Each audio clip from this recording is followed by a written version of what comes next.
two. One, two. I'm your host, Bilbo Baggins, along with Richard Nixon and Shirley Temple. You looking fine today, Shirley? Thank you. So fine. Stop it. You're gonna make me blush. Today, we'll be counting down the top 10 important Canadian historical events. Let's go! I'm running. Gotta get away. First on our list at number 10 is the first gold medal on Canadian soil. We're here with Sam Smart on the first gold medal won on Canadian soil. Hello. Yes, I'm here to talk about this great event in Canadian history. And it happened quite recently, actually, in 2010 in Vancouver during the Olympics. And Alexander Bilodeau won the first gold medal on home soil for Canada in the men's moguls. It was very, very exciting. And this achievement also inspired many and resulted in Canada receiving the most gold medals by host nation ever. Not only that, this achievement is also a symbol of the determination of Canadians. The celebration of the achievement helped bind many Canadians together and also helped inspire those to strive for greatness.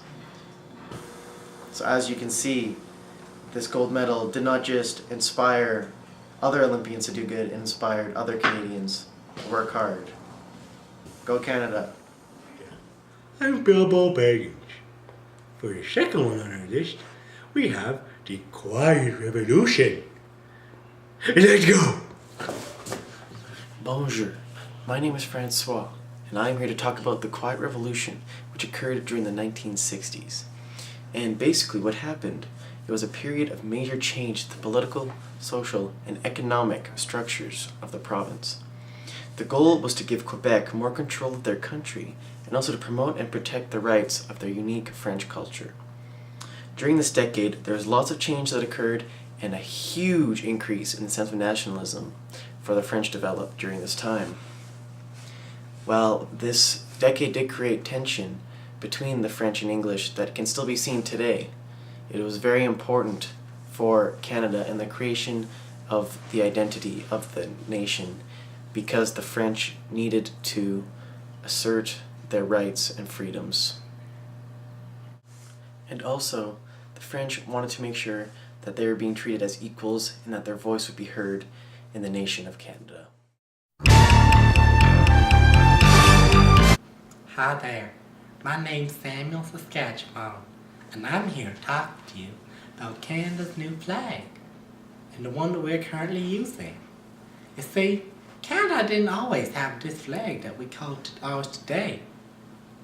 At one point, before Confederation, and at the time of Confederation, we had the Union Jack. But John A. Macdonald says, no, we don't want that flag. So he created a new flag that called the red, Canadian red ensign, which is much similar to the Ontario flag currently today. But then, Prime Minister Lester B. Pearson in 1964 pushed to have a new flag without the Union Jack even on it. So he persisted to ask the Senate and government for a new independent flag. There were many votes and such things.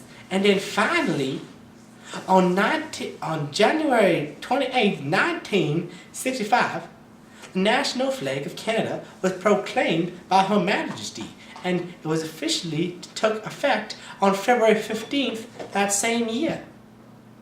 So this occurrence very much created some nationalism within Canada because it represented the separation from Canada of the British. And the British, they didn't really want part of Canada anymore. So it really shows a nationalism because we're a distinct country and it's great. Yeah. Flag showed how we're independent and our own country. I've been Samuel Saskatchewan. Thank you very much. Y'all have a nice day. And number 7 on our list is the Summit Series of 1972. Yeah! Welcome back, everyone.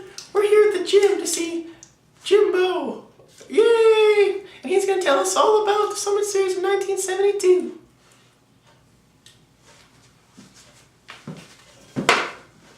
Well, thank you, Shirley. That was an outstanding intro. Thank you. Well, the Summit Series of 1972. Back in my days of childhood, I remember this time very fondly. The Canadians won the series in the 8th game after Paul Henderson scored an outstanding goal with only 6 seconds left. It was amazing, yes. But we not only did win the series or the game, we also won the pride of the nation, as everyone in the country watched as we scored and beat the Soviets. It was very exciting. Yeah, you know that. This was actually going on during the Cold War. So tensions were already generally high between the two countries, as the war against communism and between democracy and communism was currently happening. So it was actually very, very good that we won the series, because it really built a sense of national pride, and it got Canadians really thinking that they were really connected to their nation and that they really enjoyed being part of Canada, and they were very proud to be Canadians. So that's why Summit Series is very important for Canada. Thanks, Jimbo. We're here at number 7, Summit Series of 1972. Stay fruity. Hello, I'm Bilbo Baggins. We're now going to get to number 6 on our list. The creation of women's rights and allowing them to vote. Let's go. Hello, we're back with Sandy Wilkerson, who's going to talk to us about women's rights in Canada. To you, Sandy. Thank you, Bilbo, for that lovely introduction. As he said, my name is Sandy, and I'm here to talk about the development of women's rights in Canada. But the big thanks has to go to the famous 5 for their hard work and dedication during the 1900s to make women's rights a reality in Canada. Because of their work, women were regarded as persons under law. And not only that, we regarded the same as men in society. We can have any job we want, and we can be a part of politics, allowing the voice of women to be heard in society. So, the work of the famous 5 helped bind men and women together, and men and women working as a collective allows more ideas and has built a stronger Canada. Hi, I'm Bilbo Baggins. Now, we're going to talk about Vimy Ridge, which is number 5 on our countdown. We're going to go to an expert. Let's go! My name's Bucko, and I'm here to tell you about the Battle of Vimy Ridge. The battle was fought in Nord-Pas-de-Calais in France. The battle started April 9, 1917 and ended on the 12th of April. This battle was led by the Canadian Army, represent Canada, and we defeated the Germans. Yeah. The battle gave Canadians a sense of nationalism and patriotism because of what we had accomplished. It also gave us military power and authority in the world wars. Hi, everybody. My name is Bilbo Baggins, and this is number 4 on our list. We're going to talk about the Canadian Pacific Railroad. Get away! Get away!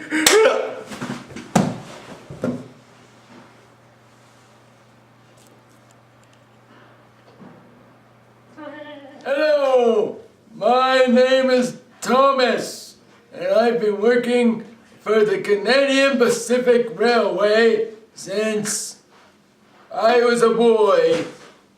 The railway was founded in 1881. Yeah, the railway was originally built between Eastern and Western Canada. But now, the rails go to the States to places like Detroit. Dang Detroit Red Wings. I like the Oilers. Says on my hat. The track was created originally so that the people of Canada could trade and travel to the other provinces. It also was made to help with the British Columbia Agreement when they decided to become part of Canada. Yeah. And it united the people and gave them a sense of nationalism. Now I'm gonna give you some advice.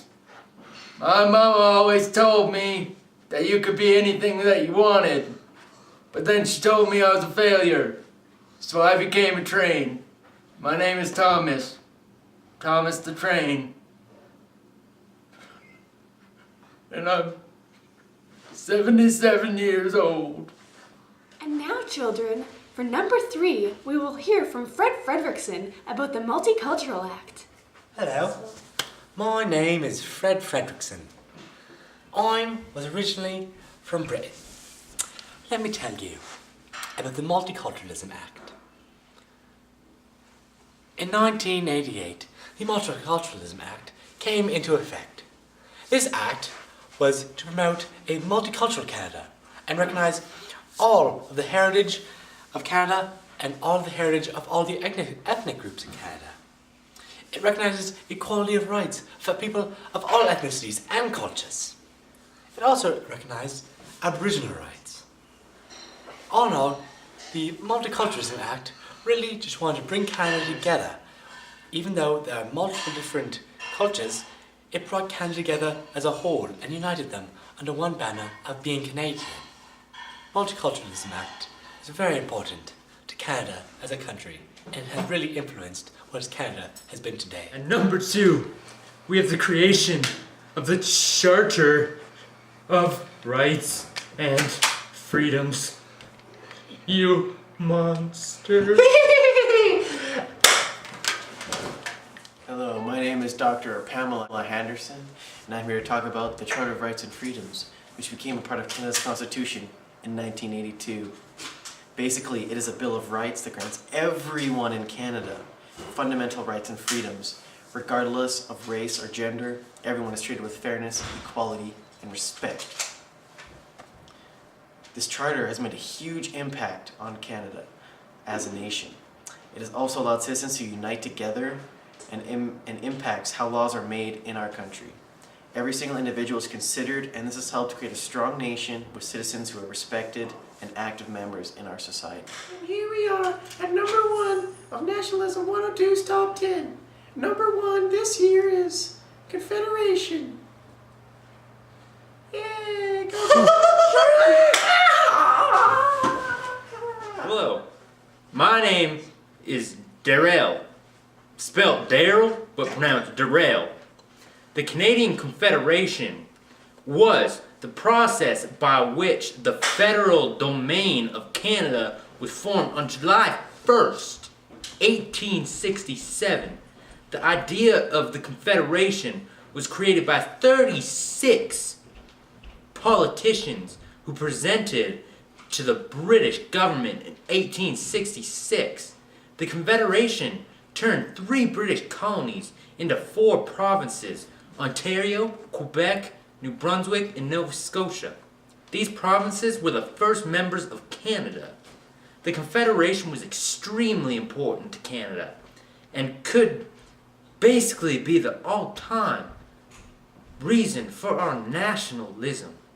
It helped us to come together and help the people to join in the idea that we could be one nation, separate from the British. This is Darrell. Thank you for watching the top 10 most influential events in Canadian history. This has been Nationalism 102. Always remember, Elmer loves you. Sean, it's not that funny, dude. He's not even doing anything. And we're here to see Jimbo. Jimbo.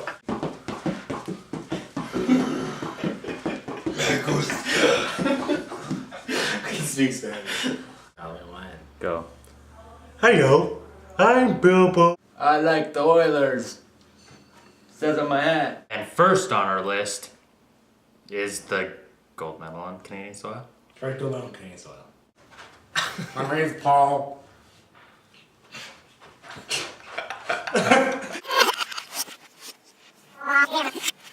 I'm not going to do Asian accent. That's racist. Arctic shot. What do you think? It was a battle. Really.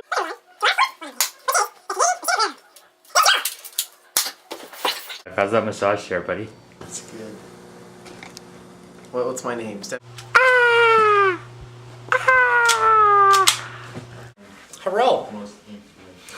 My name is Ping. I like the Oilers. Says on my hat. One top 10. What's number one again? Confederation.